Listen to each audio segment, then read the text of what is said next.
Hola mis amigos, saludos como siempre de mi casa. Hoy quiero seguir con el Padre Nuestro, solo que quiero empezar a tocar un tema que es relacionado a mi último libro que acabo de publicar, Los verdaderos discípulos de Jesucristo. Y este tema de discipulado ha sido un tema que me ha acompañado toda mi vida. Cosas que me han formado fueron escuelas de discipulado con Juventud con una Misión en los Estados Unidos y en Colombia. Y realmente el tema de discipulado es importante. Pero hoy quiero hablar del discipulado, no tanto del libro que contiene muchas informaciones muy necesarias. Yo creo que el discipulado es un tema que se tiene que volver a enfatizar en la iglesia, porque el mundo y Dios necesitan discípulos verdaderos de Jesucristo. Cuando los discípulos un día le preguntaron a Jesús cómo se debe orar, Jesús les dio el Padre Nuestro. Ahora, el Padre Nuestro en algunos círculos es llamado la oración del Señor, pero realmente no es la oración del Señor, porque el Señor no tiene por qué pedir perdón por los pecados. No, es la oración de los discípulos.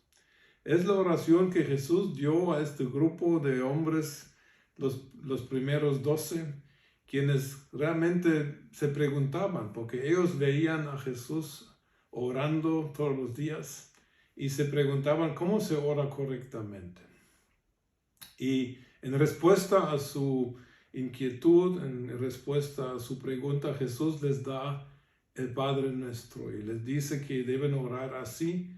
Y ya expliqué en los primeros videos de que más que todo se trata de orar en el espíritu del Padre Nuestro y no tanto tener que repetir uno por uno las palabras. Aunque se puede hacer, no es nada malo, pero es más importante que captemos la visión y el espíritu que está atrás del Padre Nuestro. ¿Por qué es importante de que los discípulos verdaderos sepan orar como el Padre Nuestro? Porque en el Padre Nuestro tenemos una cosa que es muy marcante, es que la prioridad, los temas que son prioridad en el Padre Nuestro no son las necesidades humanas. Solo hay que ver que dice: Padre Nuestro que estás en los cielos, santificado sea tu nombre, venga tu reino, hágase tu voluntad, así en el cielo, en la tierra.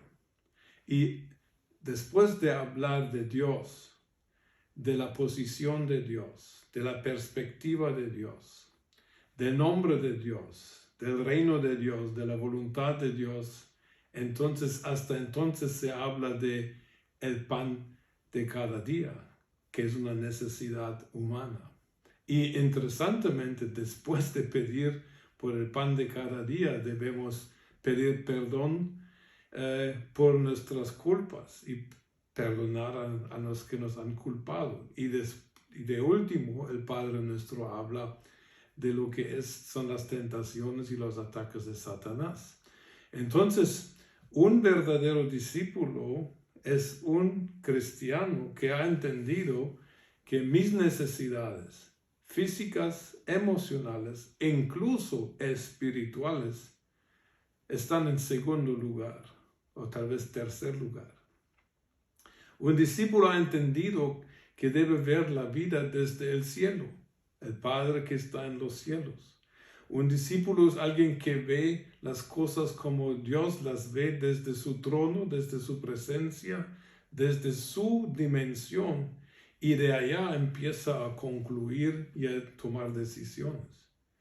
Muchos cristianos y muchos creyentes ven las cosas desde su perspectiva, o sea que están analizando su vida, las circunstancias del mundo, lo ven desde el punto de vista humano y de allá tratan de averiguar qué es lo que quiere Dios. El discípulo lo hace al revés. El discípulo sabe que está sentado juntamente con Cristo en lugares celestiales, según Efesios 2, versículo 6, y el discípulo se sienta a ver juntamente con su Dios cómo están las cosas. O sea que el discípulo no está amenazado por circunstancias, porque el discípulo puede llegar al corazón de Dios y ver con los ojos de Dios cómo van las cosas. Eso es fundamental en la vida del discípulo, que procura entender la vida y procura tomar sus decisiones desde el punto de vista de la eternidad de Dios y de la verdad de Dios, y no de su propio punto de vista y de su propia capacidad de analizar las cosas. El discípulo es alguien que ha entendido de que todo en esta vida se trata de entender bien quién soy, de dónde vengo, para qué estoy aquí y hacia dónde me voy. El discípulo sabe de que suplir sus necesidades, y estamos hablando de necesidades básicas como el pan de cada día, pero también necesidades emocionales, físicas, necesidades de necesitar sabiduría en decisiones. Todo eso son cosas que son en segundo lugar. Lo primero que le debe interesar al discípulo es qué dice Dios, cómo ve Dios las cosas, cómo podemos obtener este tipo de perspectiva. Realmente es relativamente sencillo, porque en primer lugar tenemos que estar llenos de la palabra de Dios, porque la palabra de Dios nos da la perspectiva de Dios, nos da el cuadro mayor de toda la vida. En segundo lugar, debemos estar en comunión con Dios, hablando con Dios, haciéndole preguntas.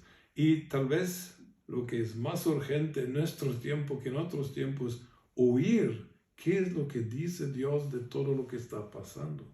Tratar de oír qué dice Dios en su trono, y desde esta perspectiva bajar a nuestra realidad para tomar decisiones. El discípulo es alguien que ha entendido el poder que está en el nombre de Dios. Santificado sea tu nombre. Hemos hablado muchas sesiones sobre los nombres de Dios. El discípulo es alguien que no sabe dónde están los versículos tal vez, pero sabe cómo aplicar el poder del nombre de Dios en sus diferentes manifestaciones a su vida. El discípulo sabe de que Dios es Jehová Shalom, porque él tiene esa paz, experimenta esa paz en medio de la aflicción y en medio del sufrimiento. El discípulo sabe que el nombre de Dios es santificado en su vida, porque va a tener el efecto del nombre de Dios en su vida. Un discípulo nunca es alguien que se sabe las cosas solamente y únicamente de memoria. El discípulo es alguien que de lo que ha aprendido ha procurado vivir lo más que pueda, porque Jesús nos dejó dicho: id y enseñad a guardar todas las cosas que os he enseñado. Aquí está una de las debilidades en nuestra metodología de enseñar en nuestras iglesias. Enfatizamos mucho en enseñar a saber lo que ha dicho Jesús. Y no es nada malo saber todo lo que dijo Jesús. Uno se puede aprender el Nuevo Testamento de memoria y no te va a hacer mal. Mas, sin embargo, el punto crítico es cuánto vivimos de lo que sabemos. Así que el discípulo sabe la palabra de Dios, pero lo más importante es que el discípulo sabe vivir y aplicar la palabra de Dios a su vida, porque camina con Dios. El discípulo es uno que no procura ni su propio reino ni su propia voluntad. Tenemos un libre albedrío. Yo podría decidir hacer otra cosa de la que estoy haciendo en esta vida, pero he decidido dedicar mi vida a la enseñanza de la palabra de Dios, porque eso siento que es lo que Dios quiere. Yo hubiera tenido otras opciones. Yo vivo en el lugar donde vivo porque siento de que Dios me ha indicado a mí y a mi esposa que ese debe ser el lugar donde debemos vivir. ¿Vives tú donde Dios quiere que tú vivas? Nos hemos hecho estas preguntas. ¿Estás trabajando en lo que Dios quiere que trabajes? Porque Dios tiene una voluntad, y la voluntad de Dios siempre es lo mejor para nosotros. Pero tenemos que entender de que Dios respeta nuestras decisiones, y si uno toma una decisión de vivir en un lugar que tal vez Dios no quiere, conocemos la historia de Jonás. Dios le dejó ir, pero le fue mal. Y generalmente cuando podemos saber de que no estamos en el lugar correcto, que no estamos en la voluntad de Dios, es cuando realmente nos falta esa paz. Y pasan cosas difíciles, sentimos que no avanzamos en la vida. Y es realmente fácil porque la Biblia enseña que debemos estar llenos del conocimiento de la voluntad de Dios. Tenemos que conocer la voluntad de Dios. Efesios 5 habla de esto claramente. Los días son malos, y cuanto más esos días en que nos encontramos. Los días no son a nuestro favor, pero si nosotros conocemos la voluntad de Dios y hemos decidido que la voluntad de Dios es algo mucho más importante, que debe tener la prioridad en mi vida, es saber la voluntad de Dios. Y de que debe ser la prioridad en mi vida de que el reino de Dios sea establecido en y a través de mi vida. Entonces estoy viviendo como un discípulo, y entonces también mi oración en el Padre Nuestro será oído. Y entonces la consecuencia de poner a Dios, sus sueños, su visión para la humanidad, sus deseos, la voluntad de Dios, si ponemos eso encima de todo lo nuestro, podemos estar seguros que está garantizada de que nuestras necesidades sean suplidas de parte de Dios. El pan de cada día, dánoslo hoy, dice el Padre Nuestro. El discípulo ha entendido de que no dependo de la economía del mundo, no dependo de muchas cosas exteriores. Yo sé que Dios es mi proveedor, ya Jehová Jireh, Él ve lo que necesito, y el discípulo ha aprendido de que es mucho mejor caminar con Él, que es el proveedor, que tener provisiones. Mucho en el cristianismo se fijan mucho en tener provisiones, pero es mucho mejor tener una relación que funcione con el que da toda la provisión y tenerlo en mi vida, que tener provisión. Se podría comparar, yo te podría dar una cantidad de dinero, pero si sería, no sería legal, no solo es un ejemplo, pero si yo te daría una máquina para imprimir dinero, tú tendrías otra posición. Ya no necesitarías tener grandes cantidades porque sabes cómo producir el dinero. Entonces, lo mismo es con conocer los nombres de Dios. Si yo camino con este Dios, que es todo eso para mí, yo vivo independiente de lo que Dios me pueda dar, porque Él me lo puede dar en cualquier momento. Día a día, como dice el Padre Nuestro, el discípulo está satisfecho de que Dios me va a dar lo que hoy necesito, y espera de que hoy Dios me va a dar lo que necesito. Y si viene algo difícil, yo sé que eso es lo que Dios hoy quiere para mí.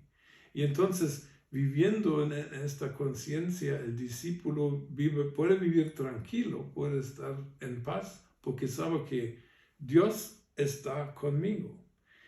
Él me va a ayudar de día en día. Y eso es muy importante, que entendamos eso y que actuemos así como discípulos. El discípulo de Jesucristo también sabe de que debe vivir en un equilibrio en cuanto a su culpa. Si has cometido un pecado, confiésalo, preferiblemente con alguien que te oiga tu confesión para que haya testigo. Pero el discípulo también sabe que tienes que perdonar. Perdónanos nuestras deudas como nosotros perdonamos a nuestros deudores. Parece que fuera una condición de que si no perdono yo, que Dios no me perdona. Entonces el discípulo sabe de que hay una cosa más importante en mi vida que tener la razón. El discípulo nunca se va a quedar en el nivel de que yo soy la víctima de los malos y de los males que me han hecho. No, un discípulo sabe que yo tengo que vivir con una conciencia tranquila. Y 1 Timoteo 1, 18 al 19 habla de que si no guardamos una buena conciencia hacia arriba con Dios y hacia los lados, esa es la cruz. Lo vertical tiene que estar tranquilo, pero también lo horizontal. En cuanto dependa de nosotros, tenemos que tener paz con todos los hombres, dice Romanos 12. Entonces el discípulo sabe cuidar de su conciencia, porque sabe que puede sufrir consecuencias negativas y puede sufrir cosas muy desagradables si no cuida de su conciencia. Un discípulo procura estar en paz con Dios y en paz con todos los hombres hasta donde nos sea posible. Ahora, si gente no nos perdona, eso es cosa de ellos, pero nosotros tenemos que manejar nuestra conciencia limpia delante de Dios. Y luego un discípulo sabe de que si nosotros caminamos en la vida tratando de que el reino de Dios y la voluntad de Dios sea mi máxima prioridad, naturalmente el discípulo está consciente que será atacado. Y aquí viene la última oración del Padre Nuestro. Y no nos metas en tentación, sino líbranos del mal. Quiere decir que podemos pedir a Dios de que Él cuide de nosotros de tal manera de que no nos vaya a sobrevenir ninguna cosa que sea más fuerte de lo que realmente podemos soportar. Y tenemos esta promesa en 1 Corintios 10:13 de que sí, Dios no nos va a permitir sufrir más de lo que podamos resistir. Entonces el discípulo es alguien que vive consciente de que si yo vivo en la voluntad de Dios, si yo procuro ver de que el reino de Dios sea establecido en mi vida y a través de mi vida, puedo contar que va a haber ataques. Pero en medio de los ataques también el discípulo sabe, hay un Dios que tiene la última palabra, hay un Dios todopoderoso que sí puede ayudarnos en el momento de la tentación, que puede ayudarnos en el momento de ser atacado por Satanás y nos va a dar la victoria a lo largo. Entonces, el Padre Nuestro es la oración ¿de quién? Es la oración del discípulo verdadero. El discípulo no solamente sabe de memoria el Padre Nuestro, el discípulo vive, respira el Padre Nuestro así que como el pan de cada día, o dependiendo del país, el arroz de cada día, o la arepa de todo el día, o la tortilla de todo el día.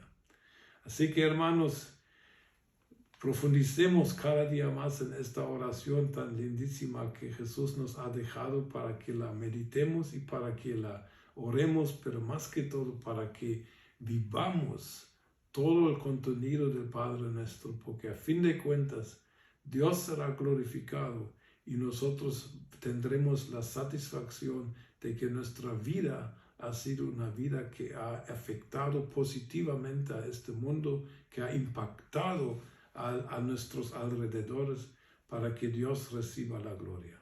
Que Dios nos ayude y que Dios os bendiga. En el nombre del Señor Jesucristo les bendigo. Amén.